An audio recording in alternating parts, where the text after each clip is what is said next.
Chairman, may buntag. May buntag usab ni Madiated ug sa sana natong suking tigpaminaw. Naghisgot ko aning ingog plunder nga gipile lagi batok ni Vice President Sara o ubang mga opisyal sa OVP o sa DepEd. Sa may mo kasulti ni Chairman Norris. Plunder anya ilang kanang flood control scandal billion anya ari na sila mo focus sa kasara na pod. Oh. As I have said sa previous na interview, di gina sila musugot nga makadagan si Sara sa 2028. Mo na nga nangita gid sila paagi, o naman po modulot ng iyang impeachment as you mentioned, so plunder na sad. At the same time, diversionary tactic na aron ma-focus ang attention sa mga tao sa plunder, dili na sa flood control scandal. Mao di ay. Sakto ka nga murag dili na mo succeed ang impeachment kay based sa katong sa quad control, katong quad sa to, katong quad nga committee gihimo. Quadcom, oh. Quadcom na nga daghan man dito sa Quadcom nga napili. Nangapilde pod sa eleksyon sa Mayo. So kinsa may ganahan karong impeachment og mo pirma nga dakog chance nga di na pud sila modaog during sa karong sunod nga eleksyon. Oh, sa ilang kaugalingon, mapilde pod sila. At the same time, di na sila mo pirma kay 150 million. Oh. Okay, kuha naman, giayayo naman o kanang ukay ang kanang ang budget, wala naman insertion, wala na unallocated, ayaw naman o kanang scrutinize. So, ang namirang madili man because naisala si Sara, namirang tungod sa kwarta. So karon ugway kwarta, kanang mga bandido, sugot ba na nagsugoon yung magulay maila. It's not a question of loyalty. Ang question na to is, i-bribean sila.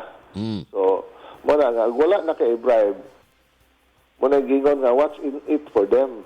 Mapirma sila at the expense, mapildi sila o problema na nasa administrasyon.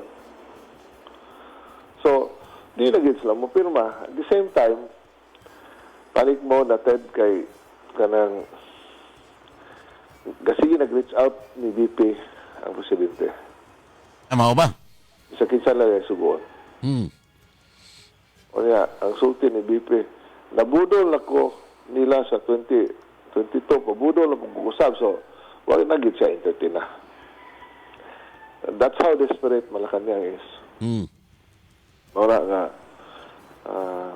sa akong damgo, nakoy ka-istorya sa Manila, sa imong assessment, compared mo, sa akong damgo rin niya ako, marag early 2026, marag basig na natin bagong presidente. Mao ba?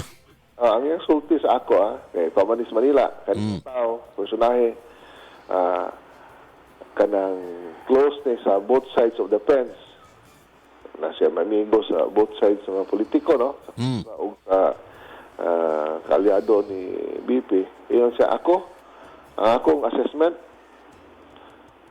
within 6 months, dili na. Ikaw nga, sa may mong ibasihan, ingon siya, the way mga istorya ang mga tao dito sa Manila, katong gahilom-hilom sa una, kuha na kayo?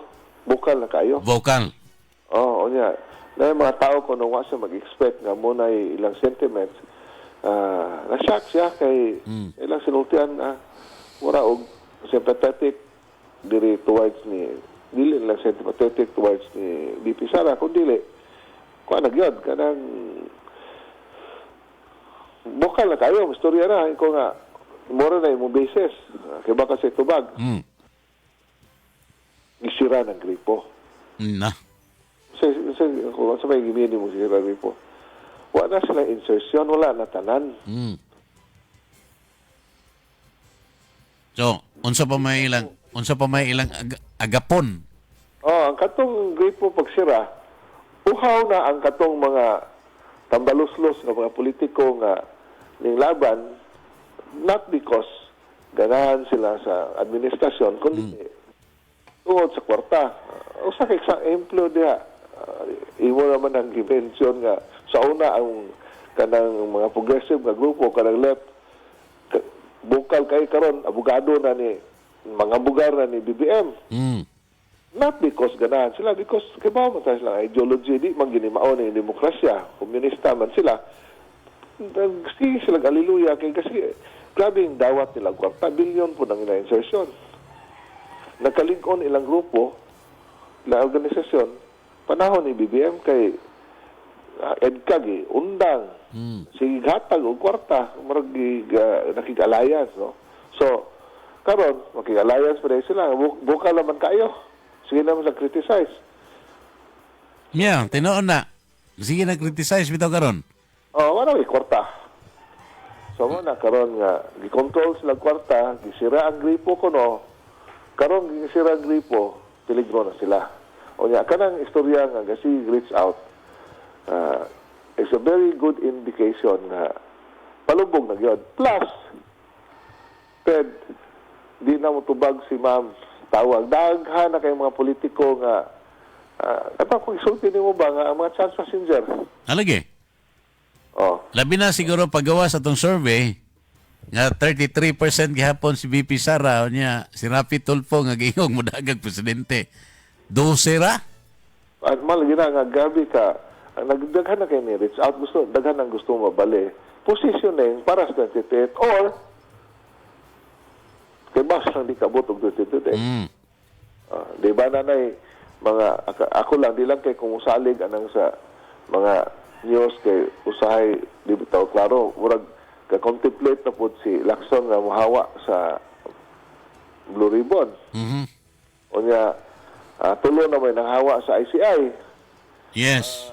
Gidungog na pud nga usa ka commissioner kanang sa SGB mohawa gipugnan lang kuno kutob karong December.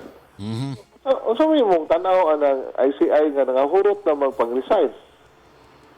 Lagi na. Kay daan naman ko nang gihimadlan ka ng ICI nga mao na himuon nga instrumento aron pagluwas lagi sa tinuod nga mga utok sa flood control projects.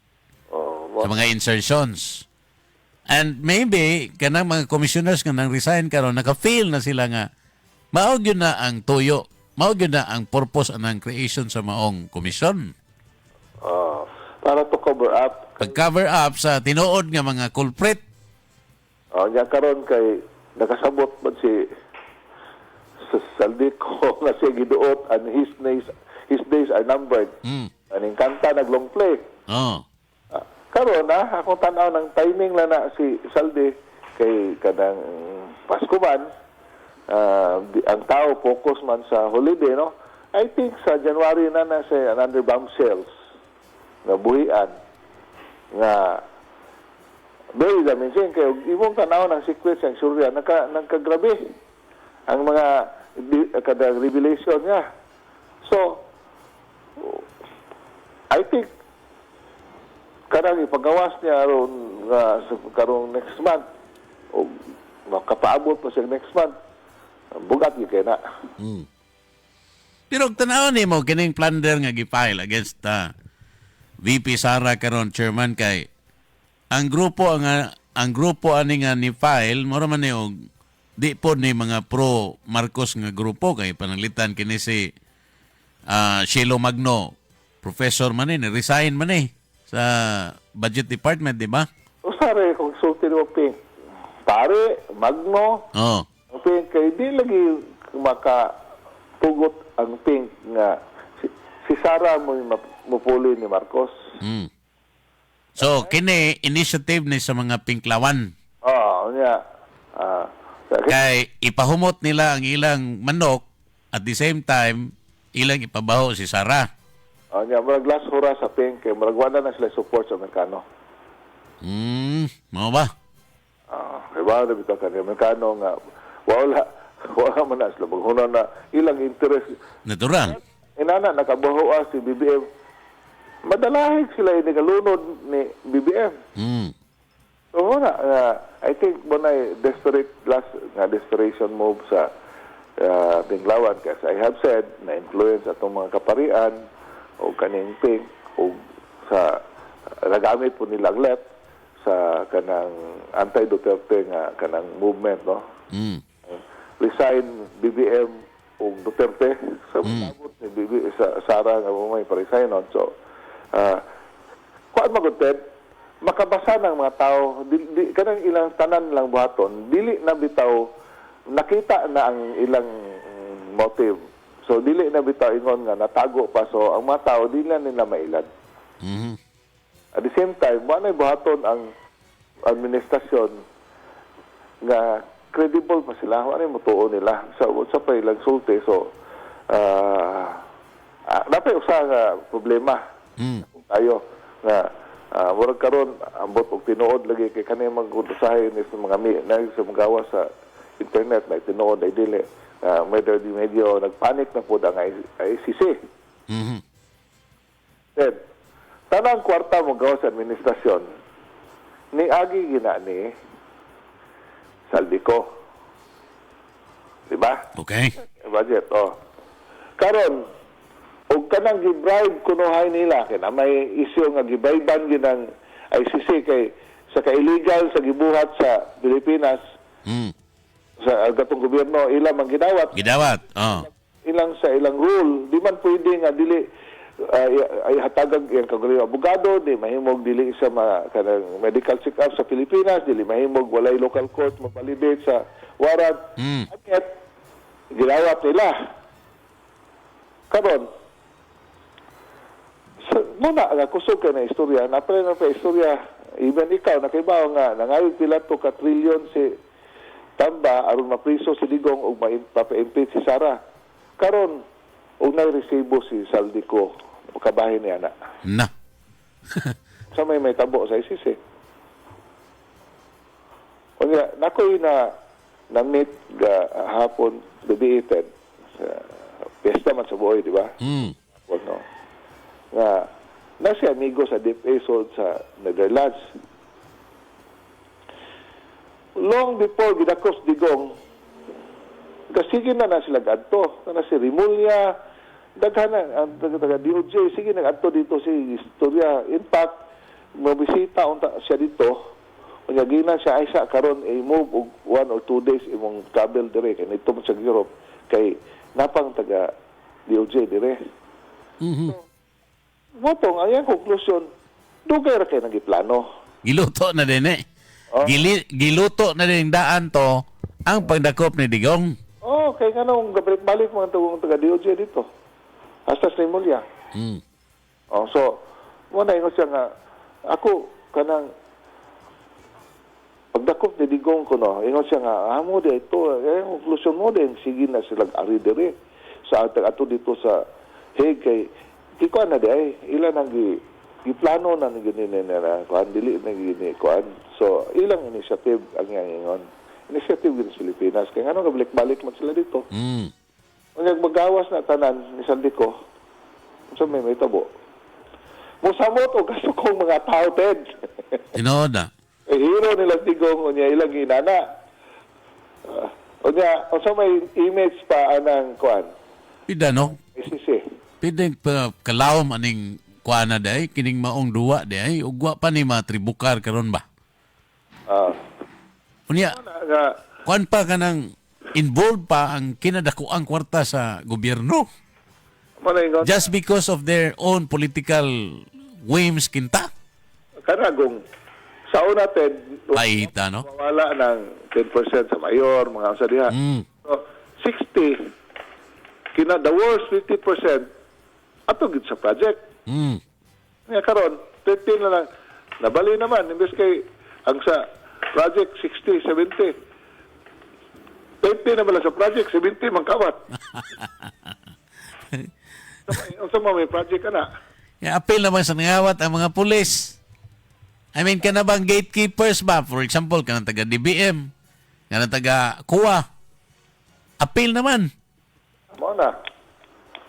Siyempre, gamay na kayo nabilin sa proyekto. Of course, kay bahina naman to tanan, halos tanan. Unya ginana kagami 30% mo ibutang kan magdugay din mo kada proyekto di ano nagamay baha dayon. Luya kayo ng mga Pilipino, eh. So mo na nga di na gid magwanta. Di na gid magwanta. So mo na nga as I've said, ang last bastion sa kanang administrasyon is ang kaning mga negosyante no o kaning upper middle class kay di magina sila mag-appeal kay as I've said, unlike sa kanang minimum wage earners, mga kaning masa, mo-complain dayon kay mo man ay mapiktahan dayon og nay kanang economic kanang kuan, inflation na kay kuan ra na sila ang ilang sweldo igo ra gud kanon nila og nay gamay disruption sa presyo mo kuan mo react sila dayon. Ang last mo react sa mga negosyante. Nang react naman so basta sila na maliak even during the time ni Marcos pag appeal sa mga negosyante mahuman lagi ka. O niya, sakay po dani ang mga pink karon kay gusto po sila nga sila may mugawas nga hero. Sa pagsugod sa rally, sakay sila kay divide nila ang mga tao kay di sila gusto nga si Sara ang makalingkod. Okay. So muna nga, as I've said, pagsugod ato, ang luneta, ang mga wala, ang sa EDSA, ang pink o gilo, o niya, liwasan ang kang digong. So nagamay ang kadigong, kaya naghamang nailad nila, na-receive nila nga, nang-appeal bitaw, as ang mga Muslim, nga ato, pa dito sa luneta, kay layo na kuno ang kanang liwasang para nila. So, nangaso, ilang ganabang, o nausa pa to silang tanan, piligro, dugar So, gibuak nila aron di kalingkod Sara. Ikaw mismo naka-observe nga dili padalog plaka, di ka kasulting resign. Obvious kayo nga nagiga ansinhan nga ka-control sa kadang gubot ba. I-control aron malagi na. Kuya. Master sila interest. I have said na mga na dili ron ni trabaho sa mga Pilipino kung dili na yung mga kanang Outside forces. nga gadwa. Pero as I have said, bugat na kayo, di nakapugnan. Nanay ko'y kanang, I don't know, na-share ba ito na ako, nanay kanang article nga, dimension nga, dili na i-appeal sa Security Council o kanang meeting atong presidente kay di sila mosalig kay adik lagi. Kuyawa, no? Ang presidente na mo ay outside di Colombo. Unya. Muna nga, believe ko nung kayo si Trump, believer ko na si Trump kadang people's power. Kay, that's democracy. That's kadang manifestation of a democratic country. O violence ko may tabo against sa mga protester, mapugos o Amerika extract niya. So muna analysis atong writer. So dili lisod nila buhaton na. So nahitabo naman na sa tong country lagi mention sa kanang Panama man dito. O niya Ted may country nga gibubahan sa Amerika si Maduro sa nang nasod si Maduro Sa Brazil. Venezuela. Venezuela. Basta dito, Latin American kuan. Invade sa Amerika, gibangbombahan. O niya karon gibutangan nila og kanang 30 million, matilap 50 million nga price ahead ni Maduro aron kanang mupiyait ang mga loyal ni Maduro ang mawala siya sa country as the leader. Sa may problema ni Maduro, addict o kanang drugs. O nga, kanang Pilipinas, although manghod sa gibuhat ni Maduro, pero pagyan po ng issue. Pagyan po niya, kumabing ng Amerika niya kang drugs mo, pwede nga mo, sa may nyo gibuhat. Di ba, di mo madouble standard mo, o di mo hatag malang o criticism about ang issue kay igsoon na ningon nga adik kung saan man na nila. Bisa kung saan o pressure nga magpa-hair follicle test dili gyud. Matay. Di kaning maglisod ang Amerikano og kuan niya kana maglisod nagbugat siya sa Amerikano. In fact, gaingon ako nimo nga katong paglarga niya sa Amerika paguli na isog siya yun na isang mahiya naman kayo because gibrief na siya sa State Department di ato. Dili si Trump ang gabrief ang State Department nga muna ni ang sitwasyon ninyo dito sa inyong korupsyon. Inani nakataas ang level so do something otherwise Napugos mi og kuan nimo. dili na sila bukat na siya kayo. Ah. So Amerikano magpakamatay ba na niya? Mao na. So murag kato Ingna na to siguro siya save yourself. kato ako kay istorya sa Manila dili to tao nila ni Sara independent to siya muna nga nasa connect daghan sa mga sa administrasyon o kanang mga uban nga mga politiko nga wa align sa ni BP Sara. Basta yung sulti sa ako within 6 months mag-expect tagbagong presidente. Within 6 months. Sa December sa 2026. 2026. Nalagay ko ng gripo. So, may bribe. No, lagi. Okay. Chairman, salamat kayo nining imo mga inputs karong buntaga. Salamat usab sa kahigayunan o hinaut-monta nga peaceful ang transition ng mahitabo mga ganing. Okay. Salamat kayo. Mga higala, ito nabate si Chairman Norris Okulam